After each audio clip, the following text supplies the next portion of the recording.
Mana niyandungika kumenyesha ijambo ryayo nzogenda nduka n'imisozi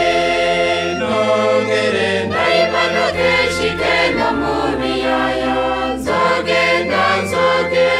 kandi nzabishobora kubw'umutima mweranda indungitse mu barwaye ego cane nzogenda indungitse mu bagowe ego cane nzogenda nzorangura ugushaka kwayo kuko nzoba ndi umutumwa wayo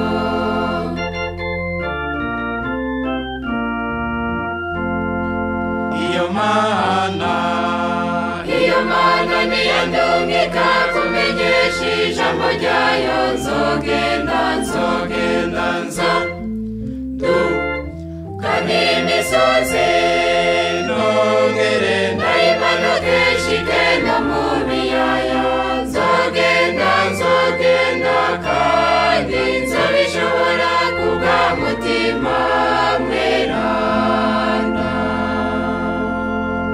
indungitse mu bacuruzi ego cane nzogenda indungitse mu bazimiye ego cane nzogenda nzorangura ugushaka kwayo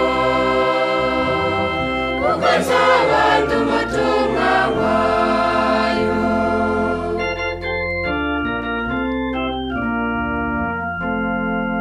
iyo Mana niyandungika kumenyesha ijambo ryayo nzogenda nduka n'imisozi nongere ndayimanuke nshike no mu biyaya nzogenda kandi nzabishobora kubw'umutima mweranda indungitse mu Burundi ego cane nzogenda indungitse kw'isi yose ego cane nzogenda nzorangura ugushaka kwayo kuko nzoba ndi umutumwa wayo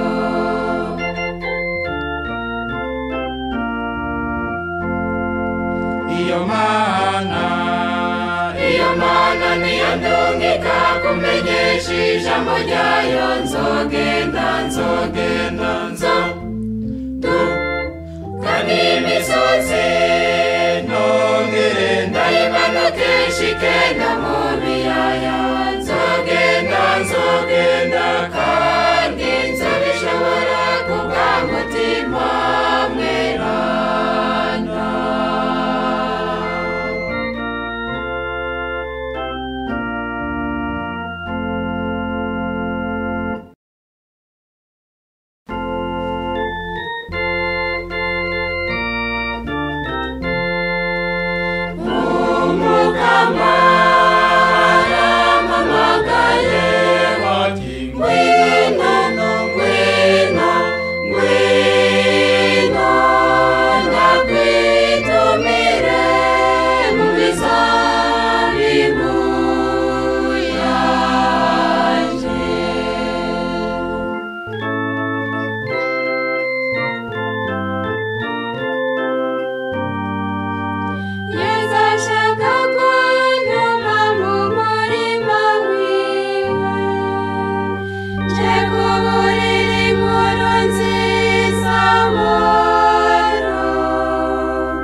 yavuze ati simwe mwantoye ni jewe nabatoye nabashinze kugenda ngo mpame icamwa kandi icamwa gihoraho umugama Yesu niwatora kandi niwatuma none natwe tumugamurukire adutumiye ashaka Yesu yavuze ati simwe mwantoye ni jewe nabatoye nabashize kugenda ngo mpame icamwa kandi icamwa gihoraho umugama Yesu niwatora kandi niwatuma none ninde atagenda yatumwe ngo kwisi inkuru nziza Yesu yavuze ati simwe mwantoye ni jewe nabatoye nabashinze kugenda ngo mpame icamwa kandi icamwa gihoraho umugama Yesu niwatora kandi niwatuma none nava kuko twaramumenye tumumenyesha abandi Yesu yavuze ati simwe mwantoye ni jewe nabatoye nabashinze kugenda ngo mpame icamwa kandi icamwa gihoraho mukebuke nawe ntufate iyindi nzira uri intumwa y'umugamo Yesu yavuze ati simwe mwantoye ni jewe nabatoye nabashinze